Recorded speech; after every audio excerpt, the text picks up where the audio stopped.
Film dibuka dengan memperlihatkan adegan seorang kritikus pemerintah Amerika, khususnya di bidang intelijen, bernama Greta. Siang itu ia menemui seorang pria misterius yang mengaku memiliki beberapa bukti betapa bobroknya CIA. Greta terlihat sangat senang akan foto-foto maupun berkas yang ditunjukkan, sampai ia menyadari kalau pria ini memiliki niat lain di balik pertemuannya.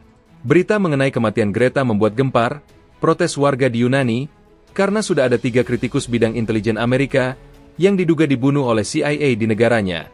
Menteri Luar Negeri Yunani, bernama Kostas bahkan membuat pernyataan bahwa Amerika telah membunuh warganya. Maka dari itu, seorang agen CIA bernama Kate ditugaskan untuk mencari dalang di balik pembunuhan Greta. Setelah seharian menyusuri rekaman CCTV, ia berhasil menemukan pelaku, dan begitu ia sadar siapa pelakunya, Kate sangat panik dan segera menghadap ke atasannya. Pria itu bernama Viktor Radek, mantan agen CIA yang harusnya telah dinyatakan tewas 18 bulan lalu. Pertanyaannya bagaimana ia selamat, dan apa motif di balik pembunuhannya.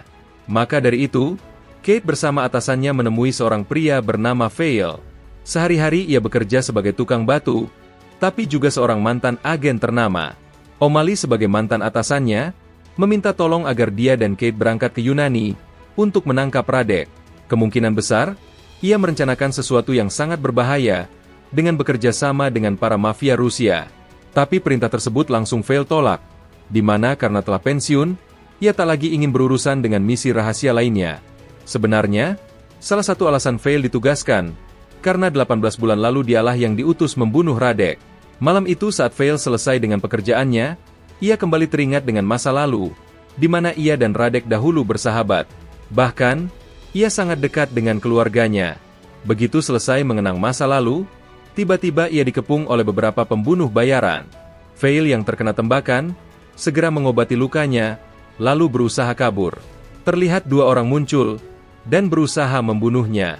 Tapi disinilah, kita diperlihatkan kemampuan Vail yang sesungguhnya, di mana walaupun tanpa menggunakan senjata api, ia mampu menghabisi 2 musuh yang berusaha membunuhnya. Ternyata masih ada satu lagi musuh yang muncul belakangan, dan pertarungan sengit keduanya pun terjadi. Terlalu asik bertarung, mereka berdua kemudian terjatuh ke sebuah lift darurat.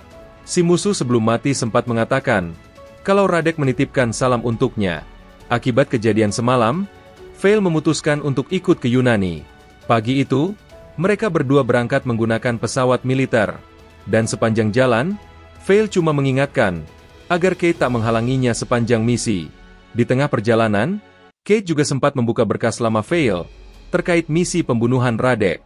Di situ dituliskan, Vail berhasil membunuh Radek, namun jasadnya tak ditemukan karena jatuh ke laut.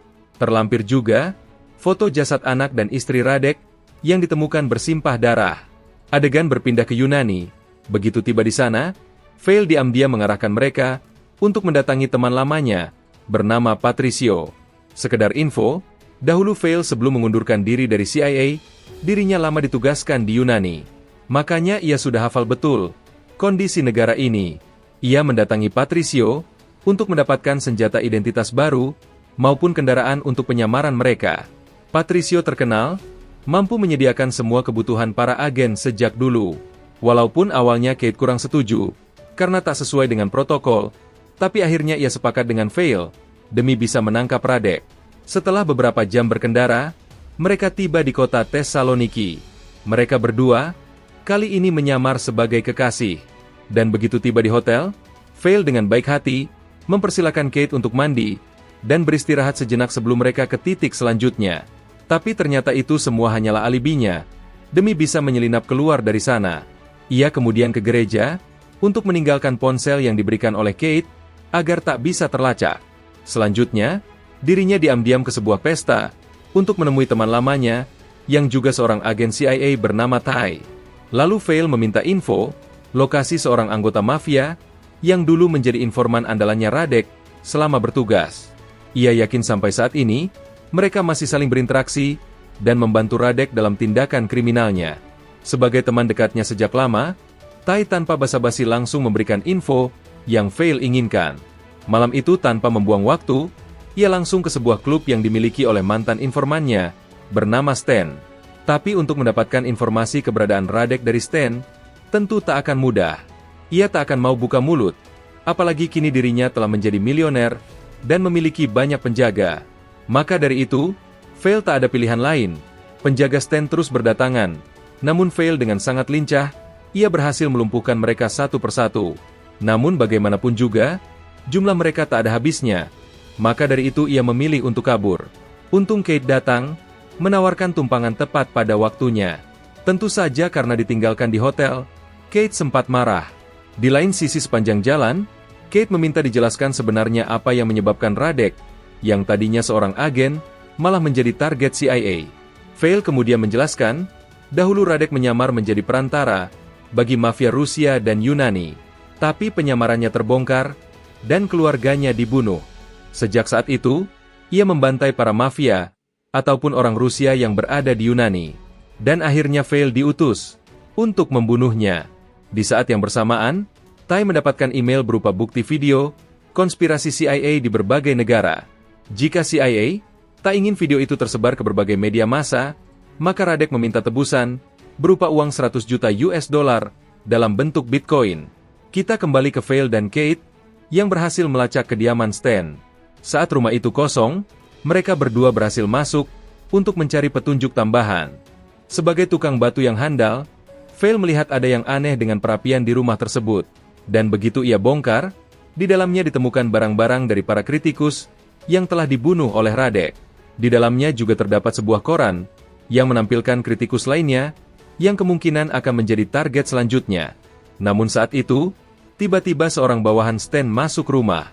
Untung saja, mereka berdua berhasil bersembunyi. Namun Kate tiba-tiba bersin dan membuat penyamarannya terbongkar. Kate sebenarnya memiliki kesempatan untuk menembak musuhnya, tapi malah terdiam karena masih magang menjadi agen lapangan. Dan alhasil, ia ikut terluka dalam aksi kali ini. Vale sendiri tak menyangka musuhnya cukup tangguh, tapi pada akhirnya dirinya tetap mampu habisi musuhnya dengan brutal. Singkat cerita, keesokan harinya, mereka berhasil melacak keberadaan target selanjutnya. Si kritikus terlihat sedang bersantai di sebuah kafe. Vale meminta bantuan Patricio untuk ikut dalam misi kali ini. Sedangkan dirinya dan Kate mencoba mencari keberadaan Radek di sekitaran lokasi. Dan tak lama kemudian, Vale mendapat telepon dari Radek. Keduanya saling berbincang. Dan di sini kita diberitahu, kalau ternyata 18 bulan lalu, Vale memang tak membunuh sahabatnya. Lebih tepatnya ia memalsukan kematiannya. Namun ia tak menyangka, kalau Radek akan kembali muncul untuk balas dendam ke CIA. Alasan utama, Radek ingin menghancurkan nama CIA, karena ternyata penyamarannya terbongkar di masa lalu, tak lain karena ulah petinggi institusi itu sendiri. Sambil nelpon, Vale mencoba keliling mencari keberadaan Radek, yang harusnya tak jauh dari lokasi. Tapi mereka malah tertipu. Vale berhasil menjatuhkan Radek dari motornya, namun tetap saja ia berhasil kabur, tapi paling tidak mereka berhasil menemukan sebuah tablet yang ditemukan pada jok belakang motornya. Akibat kejadian ini, Kate sempat marah karena Vale tadi bertindak gegabah. Tapi ada hal lain yang mesti mereka diskusikan. Radek tadi setelah membunuh targetnya, sempat melemparkan sebuah foto, dan orang yang berada di foto tersebut adalah salah satu target hitam CIA. Yang berarti, Radek bisa saja membocorkan seluruh data tersebut ke media, dan menimbulkan kehancuran diplomasi Amerika. Pertanyaannya, dari mana ia dapatkan semua itu? Dari sana Vale mampir menemui Tai, di mana ternyata dahulu, mereka berdua adalah sepasang kekasih. Bahkan sebelum pensiun, Vale sempat mengajaknya untuk kabur bersama. Tapi Tai merasa seluruh hidupnya telah ia abadikan untuk negara. Vale sempat menyampaikan, Sol perkataan Radek tadi. Di mana CIA sendirilah yang telah membocorkan penyamarannya ke para mafia. Dan ternyata itu merupakan benar adanya. Karena Tai sebelum menjadi kepala stasiun CIA di Yunani, diberitahukan info tersebut. CIA berdalih itu adalah tindakan yang harus mereka ambil, karena Radek dahulu telah menolak tugas yang diberikan. Kita dibawa kilas balik, untuk menjelaskan tugas apa yang membuat Radek dikhianati oleh CIA. Saat itu kinerja Radek sangat bagus. Para petinggi CIA kemudian memberinya promosi, dan memintanya untuk berhenti dari penyamarannya. Ia juga diberikan tugas baru, di mana harus membunuh seorang politisi Yunani. Selama ini, Radek hanya memikirkan orang-orang yang sudah jelas melakukan kejahatan, seperti mafia dan gangster. Maka dari itu, begitu diminta membunuh politisi yang menolak, Dan agar ia mau melanjutkan tugasnya, CIA membeberkan identitasnya ke para mafia, yang menyebabkan istri dan anaknya dibunuh. Saat pulang kembali ke hotel, Vale ditodong pistol oleh Kate yang berhasil mengetahui kalau kemarin waktu di lokasi Radek meneleponnya. Sekarang ia curiga kalau selama ini mereka berdua bekerja sama, dan tidak menutup kemungkinan Vale sejak awal tak pernah menyelesaikan misi pembunuhan Radek. Vale hanya tersenyum begitu dirinya ketahuan. Tapi ia juga menjelaskan alasan lengkapnya mengapa pada saat itu Radek tak bersalah. Singkat cerita, malam itu, mereka mendatangi gudang Patricio untuk mencari tahu soal isi hard drive tablet yang mereka berhasil ambil dari Radek kemarin. Tapi anehnya sejak tadi, Patricio tak mengangkat teleponnya sama sekali. Dan begitu mereka menyusuri ke dalam, ternyata ia telah mati, bahkan jasadnya dipasangi jebakan bom, yang untung saja Vale berhasil sadari sejak awal. Tak sampai di sana, jasad Patricio hanyalah umpan semata, karena tak lama kemudian Stan bersama puluhan bawahannya datang ke lokasi, dan mengincar mereka berdua.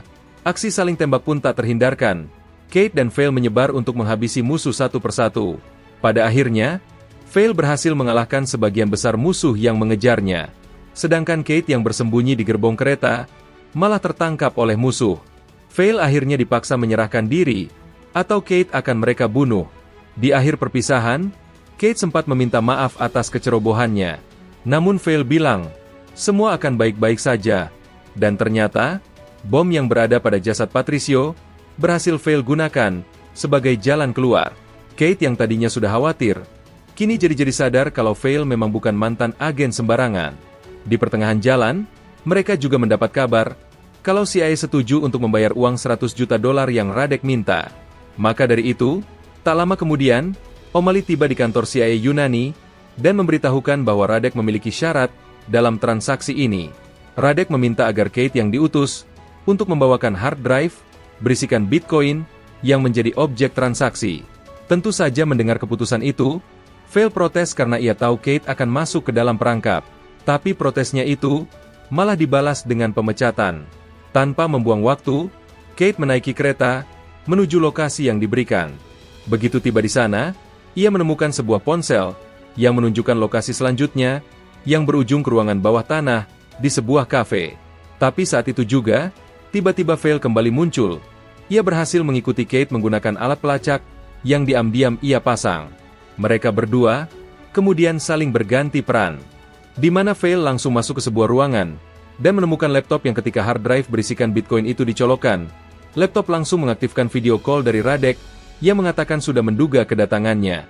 Alasan persahabatan mereka berdua dahulu hancur karena Vale gagal melindungi keluarga Radek. Dan kini sebagai penutup dari aksi balas dendamnya, Radek bilang ia akan membunuh Menteri Luar Negeri Yunani. Tentu saja jika itu dilakukan, maka CIA akan disalahkan sepenuhnya dan menimbulkan perang antar negara. Di bawah meja, ternyata telah terpasang sebuah bom.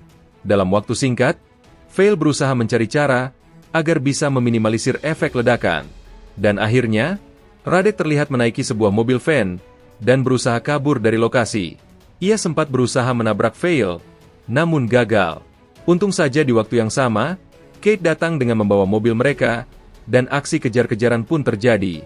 Pada akhirnya dengan melewati jalan pintas, Vale berhasil menerobos dinding, dan langsung menabrak mobil Radek hingga terpental. Mereka semua terluka cukup parah akibat kecelakaan ini, tapi tetap saja Radek berhasil kabur dari lokasi. Namun, karena telah mengetahui siapa yang akan menjadi target terakhirnya, Vale langsung ke tempat sang Menteri Luar Negeri Yunani berada. Saat itu juga di tengah keramaian, Vale berusaha mencari keberadaan mantan sahabatnya, yang pasti sebentar lagi akan membunuh Kostas. Terlihat ia sedang berada di panggung, dan berhasil menyamar menjadi salah satu anggota media. Karena tak ingin membuang waktu, Vale mengambil sebuah palu, dan merubuhkan panggung itu. Sebelum membunuh Radek, Vale sempat meminta maaf, karena dahulu tak berhasil melindungi keluarganya.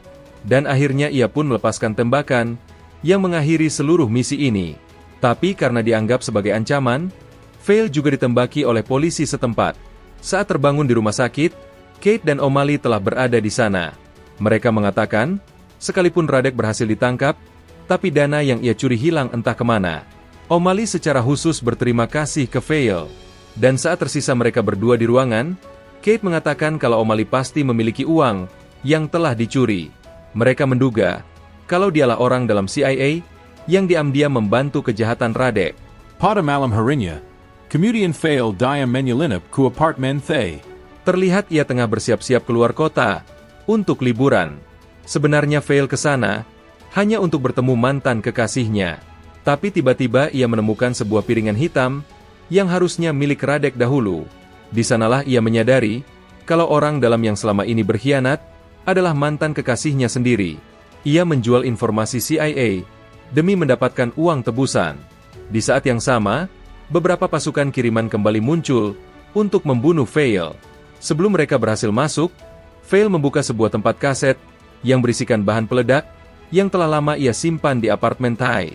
Bahan peledak itu kemudian ia masukkan ke dalam oven, dan akhirnya ledakan barusan menghabisi semua musuh yang mengejarnya. Tapi Fail yang dalam keadaan terluka akibat jatuh dari ketinggian, malah hampir ditabrak oleh mantan kekasihnya. Untung saja Kate berhasil menyusul ke lokasi dan memberikan pertolongan. Beberapa hari kemudian, Kate dipanggil menghadap ke atasannya karena kinerjanya kemarin dipuji dan ia dipromosikan ke lantai atas. Tapi bukannya senang, Kate malah lebih memilih untuk mengundurkan diri. Akibat kejadian kemarin, ia banyak belajar dari Fail dan menyadari institusi tempatnya bekerja banyak melakukan tindakan kotor seperti kasus Radek. Adegan beralih ke Fail. Saat ini ia sedang asik menyelesaikan pekerjaannya sebagai tukang batu. Dan dengan begitu film pun selesai. Itulah cerita dari film The Bricklayer. Sampai bertemu di video selanjutnya.